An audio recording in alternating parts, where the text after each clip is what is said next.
Et coucou, bonsoir, bonjour. Je vais répondre à la question.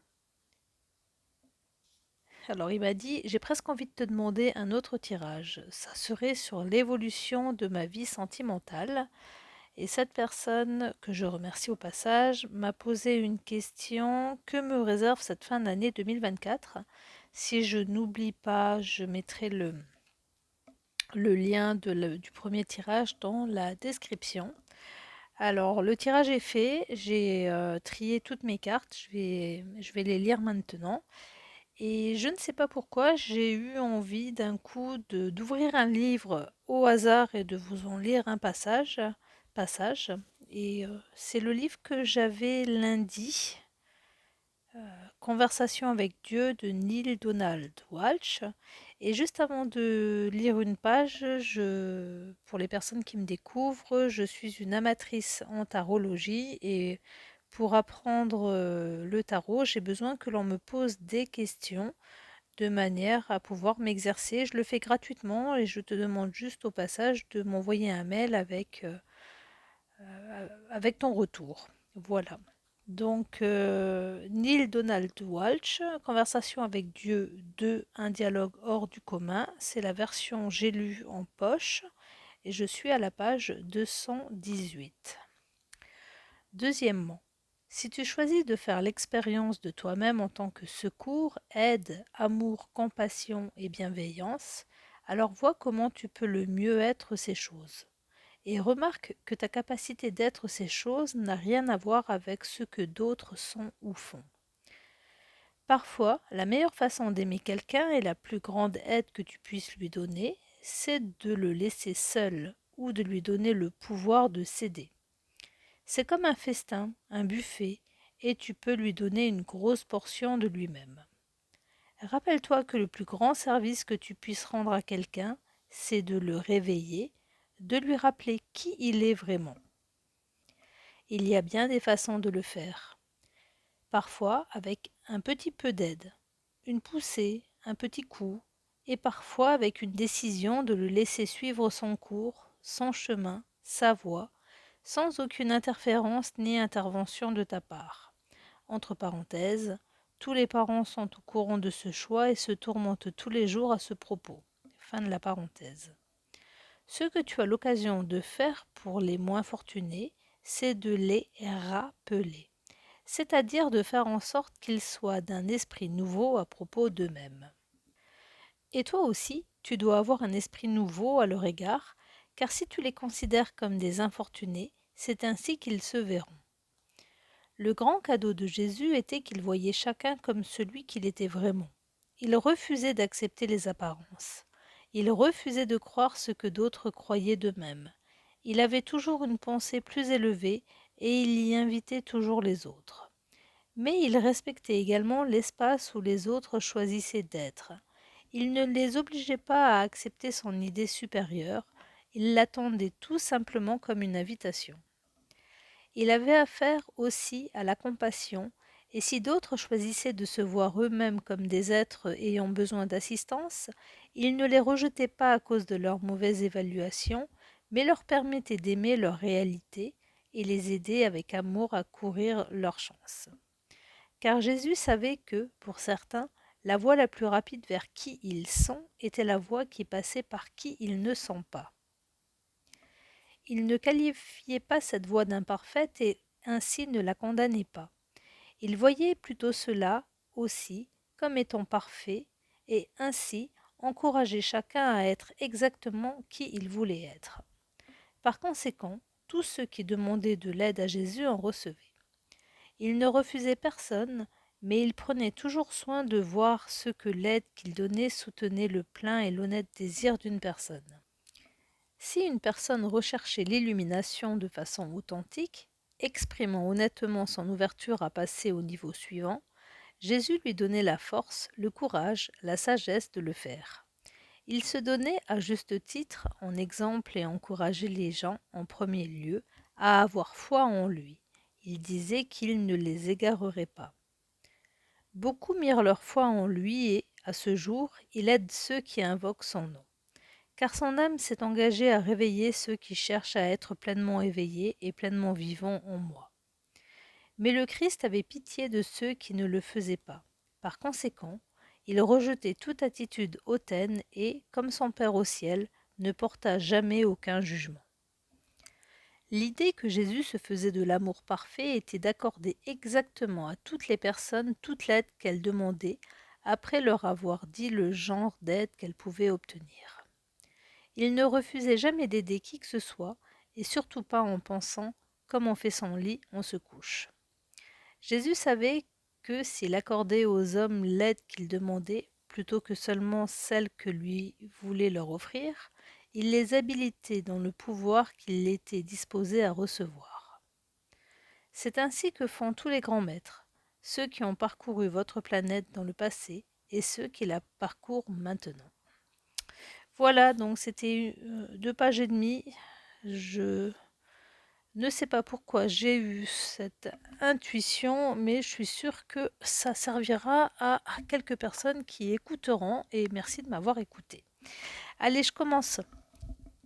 Donc, j'ai fait à nouveau 2 tirages de 9 cartes.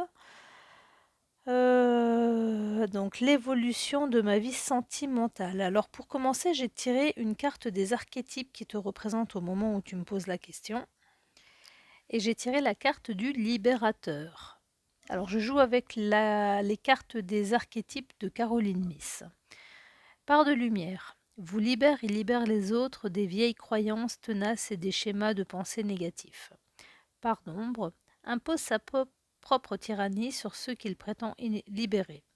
Ignore les contraintes légitimes. Bon, je suis désolée, là maintenant chez moi c'est le soir, après une journée à m'occuper des minots, j'ai peut-être un peu la voix qui va dérailler, donc pardon pour les fautes de lecture et les fautes de prononciation. Alors qu'est-ce qu'elle m'inspire cette carte? Alors libérateur, je ne sais pas pour qui. Ça serait sur l'évolution de ma vie sentimentale. Moi j'ai l'impression en voyant cette carte en fait que le flambeau, tu n'en veux pas. La lumière elle est doublement représentée ici sur cette carte avec le soleil au fond qui éclaire des magnifiques pétales très 70s et une torche qui est tenue par une jeune femme. On dirait qu'elle veut te donner la lumière, mais je sens... Non, pas de lumière. La libération, je la ressens pas comme quelque chose en fait que tu as envie d'accepter. Alors bon, je te rappelle que je suis une amatrice hein, et que je fais ça pour apprendre. Alors je te lis le petit livret d'accompagnement. Aide à nous libérer de la tyrannie de nos croyances et de nos schémas de pensée négatifs, de notre paresse spirituelle, de nos mauvaises habitudes alimentaires, de nos relations destructrices ou de nos dépendances. Est un précieux allié pour nous aider à nous débarrasser des vieilles croyances qui nous ont été inculquées et de nos attitudes. Il n'est pas nécessaire d'être un chef charismatique pour avoir cet archétype. L'ombre du libérateur se manifeste chez les chefs des milieux politiques, religieux, spirituels et des affaires qui voudraient nous libérer d'une tyrannie pour nous imposer la leur. Demandez-vous s'il existe en vous une tendance à libérer les autres de l'injustice de situations économiques ou sociales défavorables ou simplement de leurs croyances erronées. Alors c'est marrant parce que j'ai envie d'ajouter, demandez-vous s'il existe en vous une tendance à libérer les autres mais à ne pas le faire pour toi-même. Voilà pour la carte des archétypes. Alors après, toujours hors tirage, comme s'il n'y avait pas assez avec 9 cartes, j'ai tiré une petite carte du tarot qui te représente. Et j'espère que c'est pas trop flou, j'ai l'impression que c'est un peu flouté. Donc c'est le 6 de denier. Voilà, ça devrait être mieux. J'ai quasiment tiré toutes les cartes de ce jeu à l'endroit, il me semble. J'ai fait mon tirage il y a 2 jours, donc 6 de denier. Eh ben, écoute, oui, une personne en fait avec, enfin, ici tu es montré comme une personne généreuse et juste. Je commence à prendre l'habitude, il y a toujours des petites similitudes entre ces 2 cartes, des fois c'est flagrant. Là, il fallait chercher un peu, c'est les rayons de soleil en fait, qui sont ici, à gauche représentés par, des dessins donc je disais, qui font penser aux années 70s et de l'autre côté, on a les rayons du soleil qui émanent du dos de la sorcière. Allez, quelle carte du tarot représente ton besoin? On est sur le domaine sentimental. Alors voici le 10 de denier et l'empereur. Alors, qu'est-ce qu'elles nous disent ces cartes? Eh bien, je crois que on a la pendule du temps qui tourne, on a les hormones qui se disent: «Ouh là là là là, faut que je fasse quelque chose». Bon, souvent pour les hommes, c'est moins grave que pour les femmes, hein. Nous, quand on s'approche en fait de 30-35, toujours pas d'enfants, on se ouh putain qu'on pardon pour le gros mot. Mais je peux comprendre que pour un homme, on puisse aussi se dire, se poser des questions. Enfin, c'est ce que je ressens quand je vois ces 2 cartes, hein, 10 de denier, empereur. Quelle carte du tarot représente ton besoin? Ben là, je crois que tu as envie d'avoir, des enfants, une famille. C'est marrant parce que j'ai, un petit poster, avec, les arcanes, majeurs du Rider-Waite et sous l'empereur, je viens de regarder, il est temps de s'organiser et de prendre le contrôle.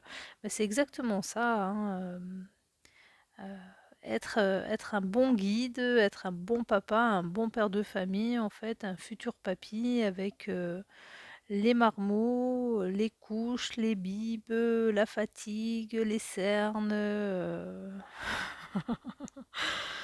enfin bref, il y en a beaucoup qui vont comprendre de quoi je parle. Allez, je continue. Quelle carte du tarot représente ton passé amoureux? Et voici le 7 d'épée.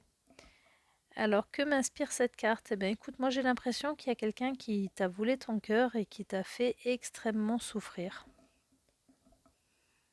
Alors, n'hésite pas, hein, à me faire un retour, même s'il est négatif, si je me trompe. Quelle carte du tarot représente ton avenir amoureux? Alors voici la carte du jugement qui était déjà présente sur le précédent tirage. Et elle avait été là pour répondre à la question, pour représenter un avertissement. Donc là, par contre, elle représente ton avenir amoureux. Eh ben écoute, tu as un appel, hein, il faudra l'entendre et y répondre. C'est à toi de savoir si tu as envie de danser sur la douce musique de Frère Jacques, Meunier tu dors, une chanson douce. Pardon. Bon, enfin bref, t'as compris le message. Quelle carte du tarot représente ce que tu dois travailler aujourd'hui? Alors j'ai tiré le 5 d'épée. Ben, très clairement, il faut que tu arrêtes de prendre toute la couverture. Faut en laisser un peu. Et plus clairement encore, je dirais, en essayant d'être un peu plus concentrée et sérieuse, que c'est à toi de savoir vraiment ce que tu veux. Là, c'est une carte en fait qui nous montre que tu es en désaccord avec toi-même. Je pense que c'est suffisamment clair. Allez, je continue. Quelle carte du tarot représente ce que tu dois modifier aujourd'hui? Alors voici le mat ainsi que le 3 de denier. Donc il faut que tu aies confiance et que tu le 3 de denier, c'est très très bien représenté ici dans cette carte, c'est le travail d'équipe. Donc une équipe, ça peut être un duo, ça peut être un couple ou je sais pas en fait, hein. Si tu me poses la question, l'évolution de ma vie sentimentale, donc si elle évolue, c'est qu'elle est existante. Est-ce que vous êtes que 2? Est-ce que, ta copine, fiancée, je ne sais pas, a déjà des enfants? Là, le jeu indique que tu dois te lancer à l'eau et travailler en équipe. Les 2 prochaines cartes, alors, quelle carte du tarot va représenter l'évolution de ta vie sentimentale? Cette fois-ci, je l'ai fait à court terme et à moyen terme. J'ai pas fait du long terme parce que je pense que long terme, bah, pour le long terme, il faut refaire un tirage. Court terme, c'est déjà pas mal. Moyen terme, c'est limite, mais c'est vraiment pour avoir une idée. Allez, on y va pour le court terme. Et, on a 3 cartes. Alors voici l'ermite, le 4 de bâton et le 8 de coupe. Quelle carte du tarot représente l'évolution de ta vie sentimentale à court terme? Alors, si je suis pas trop mauvaise, pas trop nulle, je dirais en fait que tu vas mûrir ton choix qui serait de le 4 de bâton, ça représente en fait une fête, ça peut être des fiançailles par exemple. Et le 8 de coupe, est-ce que ce ne serait pas justement en fait faire le... Alors, j'ai pas envie de dire faire le deuil, mais renoncer à à ton isolement, renoncer à ta solitude, renoncer, tourner le dos justement en fait à ce qui t'a poignardé, ce qui t'a fait mal, tourner le dos également à la lutte intérieure qui t'habite et décider d'être heureux. Oh, j'ai pas envie de tout rebouger, mais j'ai plus envie de te dire en fait avancer vers ce dont tu as envie aujourd'hui. C'est ça que me montre ici le 8 de coupe. Renoncer à ce qui fait mal et avancer vers une libération, vers des festivités, vers ce dont tu as envie. Pour le moyen terme, c'est le 8 de coupe également. Ah oui, ce que je t'ai pas dit, c'est que maintenant, quand je fais un tirage, je note la carte qui tombe et je la remets dans le paquet. Et puis à chaque fois, en fait, je tire avec mes 78 cartes. Je trouve ça beaucoup plus juste, plutôt que d'étaler toutes les cartes et d'en prendre 9. S'il y a une carte qui a envie de s'exprimer plusieurs fois, de cette manière, elle ne peut pas. Donc voilà, je fais un tirage, je remélange et je reprends les cartes. Donc pour le moyen terme, c'est le 8 de coupe. Alors autant moi j'ai vu cette carte comme tu avances vers l'avenir, euh, mais le, le 8 de coupe, c'est quand même une carte en fait d'introspection, de découverte de toi. Donc ça peut être complémentaire avec ce que je viens de dire, hein, une découverte de toi sur un... voilà, il y a une table avec 8 coupes en fait, hein, je te souhaite pas d'avoir des jumeaux ou des triplés, mais avec un peu plus de monde et plus de bruit à la maison. Alors la huitième carte, quelle carte du tarot représente? Le conseil du tarot. Alors le conseil du tarot, moi je demande conseil en fait comme je l'appelle à Yam, infini amour magique, à Jésus et à mon guide et à tes guides aussi. C'est vrai que j'ai pas pensé à leur dire coucou.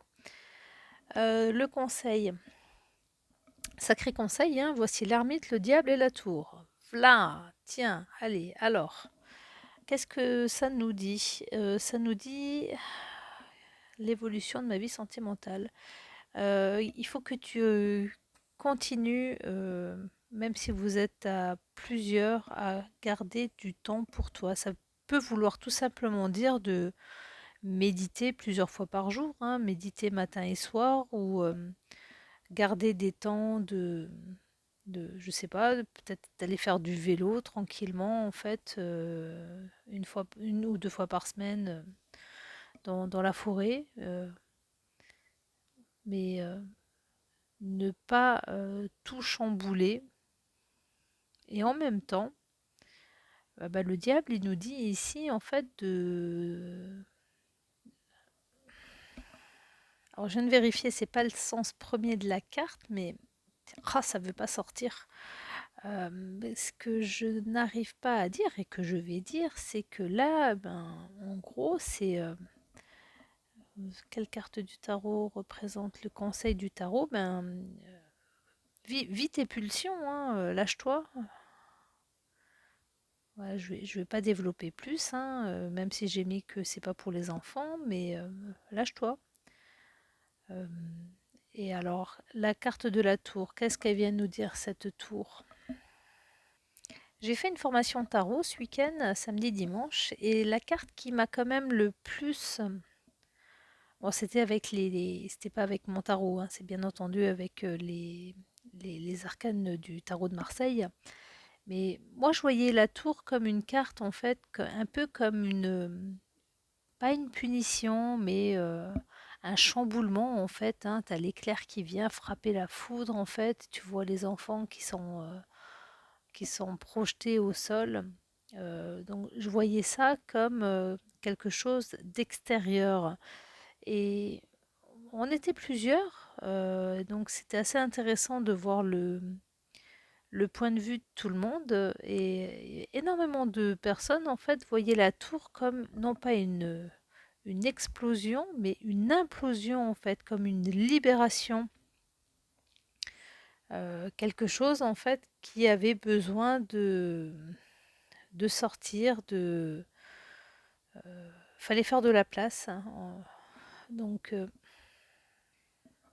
quelle carte du tarot représente le conseil du tarot? Donc garde des moments pour toi, profite de la vie et en même temps, il faut peut-être, la maison Dieu, elle vient nous dire ici de rebâtir tes fondations. Hmm, est-ce que c'est représenté dans les tirages? Non. Donc tu me diras ce que tu en penses. Donc on est sur le conseil du tarot, hein, parce que maintenant on va sur l'avertissement du tarot. Alors voici le cavalier de bâton qui vient en fait calmer nos ardeurs, puisque lui, il nous dit de... Enfin, le cavalier de bâton, en fait, c'est une carte de fougue, à fond, passionnément, sans réflexion. Donc c'est l'avertissement du tarot. De... Alors autant en fait, on avait le diable où je te dis vas-y, lâche-toi et vis tes pulsions, autant là, le cavalier de bâton, il nous dit attention mon gars. Alors d'un coup, je pense à Elmer Fullbeat. Bon, allez, on continue. En fait, on continue. Celui-ci de tirage, il est terminé. Alors sur ce premier tirage, voici l'ermite et le 8 de coupe en fait qui se sont manifestés à plusieurs reprises et qui nous disent en fait que bah, tu introvertis énormément et que tu as quand même beaucoup besoin de pas méditer, mais de moments pour toi. Oui, de moments pour toi dans la nature. Enfin, c'est comme ça que je le ressens. Alors derrière, j'ai refait un tirage en 9 cartes. C'est pas moi qui ai posé les questions cette fois-ci. J'ai pris un tirage qui existe et qui s'appelle Comment progresser. Donc la première carte, c'est les émotions qui t'entravent. On est toujours sur le domaine sentimental. Donc quelles sont les émotions sentimentales qui t'entravent? Voici le 4 de coupe. Youps, pardon, je me suis plantée, c'est le 5 de coupe. Quelles sont les émotions qui t'entravent, les émotions sentimentales? On est bien sur le 5 de coupe. Et bien là, cette carte, elle nous montre en fait que les émotions qui t'entravent, c'est le regret. Le regret, l'abattement, la tristesse, le découragement. Du coup, comment les transformer? Alors voici le 2 d'épée qui est là pour te rappeler qu'il faut que tu écoutes ton intuition. Tu es quelqu'un d'extrêmement intuitif. Enfin, vu en fait le nombre de fois où l'ermite il vient dans les tirages, ça m'étonne pas. Si tu arrives en fait à être proche de la nature et à prendre du temps pour méditer, pour te concentrer, enfin être posé. Donc ça va avec la personne intuitive. Donc comment progresser, comment transformer les émotions sentimentales qui t'entravent, il faut que tu t'écoutes. Je continue. On va les faire par deux. Les pensées qui t'entravent et comment les transformer. Alors, presque pareil. Le 2 d'épée, c'est toujours la solution. Toujours écouter ta petite voix intérieure. Donc, les pensées qui t'entravent, on a le 3 de coupe. Alors, c'est une carte relativement, en fait, festive, le 3 de coupe. Donc là, ce que j'ai envie de te dire, c'est que les pensées qui t'entravent, est-ce que tu es pas nostalgique? Est-ce que tu regrettes pas une relation amoureuse dans laquelle tu as éprouvé beaucoup de plaisir, beaucoup de joie? Et est-ce que inconsciemment, tu ne te dirais pas, ou consciemment, hein, pourquoi inconsciemment, est-ce que tu n'es pas là en train de te dire que plus jamais tu ne revivras cela? Euh, Allez, pareil, je continue, je veux bien que tu me répondes. Les actions qui t'entravent et comment les transformer. Alors là, c'est les deux cartes qui se sont présentées pour les actions qui t'entravent, le 4 d'épée et le soleil. Forcément, à force de méditer tout le temps, en fait, on finit par oublier, hein. Pardon, je plaisante un peu, mais voici ce que le 4 d'épée, c'est tu restes, enfin, tu fais tout le temps la même chose. Les actions qui t'entravent, c'est comme si on me disait en fait que la carte elle est coupée en deux entre le mur et la nuit, donc tu t'interdis de briller, tu t'interdis de te montrer tel que tu es, il y a beaucoup de retenue, tu veux rester dans l'ombre, tu as peur de rayonner. Les actions qui t'entravent, tu ne te montres pas sous ton meilleur jour, tu donnes une image ternie de toi-même. C'est dommage. Alors, comment les transformer? Eh bien, voici le valet d'épée et le 2 de coupe. Alors, comment les transformer? Eh ben, tout simplement, en fait, en y allant. Je vois pas comment je pourrais dire ça différemment. En fait, faut y aller. Le 2 de coupe, en fait, il n'y a qu'à regarder la carte pour... ça coule de source, en fait, hein. Donc là, on est sur les actions qui t'entravent. Il faut peut-être sortir un peu plus. Ne pas lui faire la cour à la demoiselle, hein. L'évolution de ta vie sentimentale, et il faut un peu plus d'originalité, un peu plus de faire des choses auxquelles enfin, tu ne penses pas, tu n'as pas l'habitude. Je continue. Euh, donc ensuite, on a les entraves matérielles et comment les transformer. Alors les entraves matérielles, hop. Alors on a le roi de coupe et le jugement.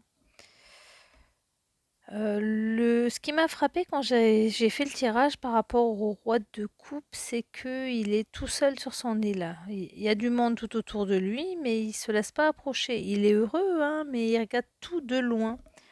Faut peut-être écouter la musique, hein.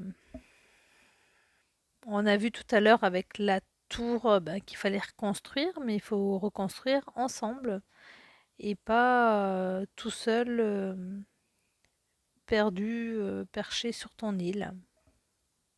Tu me diras, pour méditer et faire un travail d'introspection, c'est pas mal, hein. Je comprends. Alors, et la dernière carte du tirage, ce vers quoi je vais. L'inertie, le 4 de coupe. Tu ne vois pas le bonheur que tu as devant les yeux. Dommage. Alors, je te rappelle que je suis une amatrice, que je fais ça pour apprendre, que les interprétations me sont propres, que le fil il est imaginaire et que bien entendu, jamais, jamais, jamais rien n'est figé, c'est une direction. Faut pas m'écouter au pied de la lettre, je tiens quand même à le rappeler. Pour conclure, j'ai retiré une carte des archétypes et une carte du tarot qui montre une direction éventuelle par rapport à tout ce que je t'ai raconté. Et quand j'ai vu ça, je me suis dit non. Alors autant quand je fais un tirage comme ça, le deuxième tirage à la même personne, il est arrivé que la deuxième carte du premier tirage, la deuxième carte des archétypes, soit la première du tirage suivant. Il y a vraiment une corrélation, un lien. Donc là, quand j'ai tiré la carte du libérateur, je me suis dit, bon, on est pas mal. Par contre, quand j'ai vu la carte du bouffon, j'ai pas compris. Avec toutes les choses en fait sympas que je t'annonce par rapport au tirage, en te disant vas-y, fonce, fais-toi plaisir, travail d'équipe, écoute ton intuition, reconstruis quelque chose, sois un peu plus original, reprendre la carte du bouffon. Alors pour ceux qui découvrent le tirage, part de lumière révèle sans crainte ses émotions, aide les gens à rire de l'absurdité et de l'hypocrisie. Part d'ombre se sert de l'humour pour blesser plutôt que pour libérer, ni sa propre vérité émotionnelle. Bon, le 10 de bâton, hein, il a même la même couleur que la carte du bouffon. Ça me fait. Alors, je ressasse, hein, c'est l'âge. Je me suis un peu plantée dans ma vidéo de présentation. Je sais pas pourquoi j'ai dit que j'avais 44, j'en ai 48, mais bon, OSEF. Donc, le 10 de bâton, ça me fait penser à ce bon vieux film avec Al Pacino et Keanu Reeves, L'associé du diable. Al Pacino qui joue le rôle de Satan, du diable donc, il dit à Keanu Reeves, mais pour qui tu le portes ton sac de pierre? Voilà, c'est vraiment en fait ici le 10 de bâton avec cette sorcière qui porte ses balais et qui, même le chat, elle le porte, elle a les pieds qui sont représentés avec des chaussures rouges, elle est de travers, elle en a marre. Euh, ça serait sur l'évolution de ma vie sentimentale. Ben, faut continuer à faire l'ermite, hein, mais pas que. Peut-être prendre une feuille, un stylo et noter, te libérer d'un poids, faire, comment ça s'appelle? Le bonhomme allumette ou qu'est-ce qu'on m'a suggéré de faire là? Couper une feuille, noter en fait mon problème et dire je coupe, la couper en deux et enterrer la moitié de la feuille dans un jardin. Enfin, se libérer de tout ce tu, euh, que tu trimbales en fait et qui n'a plus lieu d'être. Donc pour conclure et conclure, écoute ta petite voix intérieure. Donc on a du travail d'introspection, de ne loupe pas le cap, ne manque pas le changement de direction, écoute ton intuition et lâche tes balais. Voilà, tu me diras ce que tu en penses. Et pour tous les autres, eh ben, écoutez, merci de vous abonner à la chaîne et merci d'avoir regardé cette vidéo jusqu'au bout. Et n'hésitez pas, si vous avez une question, vous m'envoyez un petit mail, je le rajouterai dans la description. Vous me posez votre question, je vous l'interprète gratuitement. Je veux juste que vous m'envoyiez un petit retour avec c'est ok, ça c'est juste, ça m'a parlé ou ça absolument pas. Voilà, je vous souhaite une très bonne journée, une bonne soirée, de bonnes vacances et à très bientôt.